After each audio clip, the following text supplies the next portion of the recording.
Breaking news है तो असां शेयर कर रहा आहियूं सखर मां, जिथे बागड़ जी वेझो ज़मीन के मामले तां ॿिनि धुरियुनि में झेड़ो थी पियो। फायरिंग में 2 ॼणा मारिजी विया। अहम ख़बर है अवासा शेयर कंदासीं। जतोई बिरादरी में झेड़े दौरान अब्दुल सत्तार और नूर हसन जतोई मारिजी विया आहिनि। अहम ख़बर है अवासा शेयर कंदासीं। सखर खां बागड़ जी वेझो ज़मीन के मामले तां 2 धुरियुनि में झेड़ो थी पियो आहे।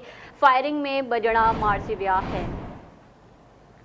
सखर मां ख़बर है जिथे बागड़ जी वेझो ज़मीन के मामले तां 2 धुरियुनि में झेड़ो थियो आहे। फायरिंग में 2 ॼणा मारिजी विया। जतोई बिरादरी में झेड़े दौरान अब्दुल सत्तार और नूर हसन जतोई मारिजी विया आहिनि।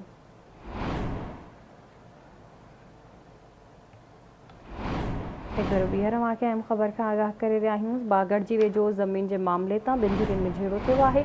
फायरिंग में 2 ॼणा मारिजी विया। जतोई बिरादरी में झेड़े दौरान अब्दुल सत्तार और नूर हसन जतोई मारिजी विया। तफ़सील मालूम कंदासीं आवाज़ न्यूज़ रिपोर्टर मोरड़ो महर खां। जी मोरड़ो, वधीक छा तफ़सील आहिनि?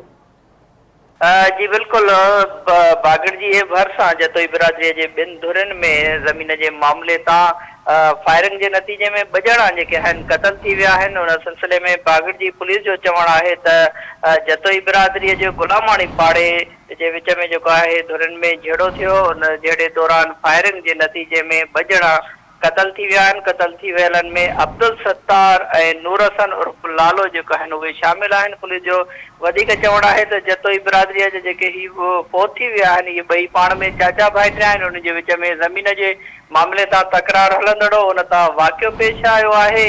ऐं 2 जेके क़तल थियण खां पोइ पुलिस जी तरफ़ां जा लाश जेके आहिनि अस्पताल पहुचाया विया आहिनि। पुलिस जो चवणु आहे त पोस्टमार्टम करण खां पोइ लाश वारसनि हवाले कया वेंदा।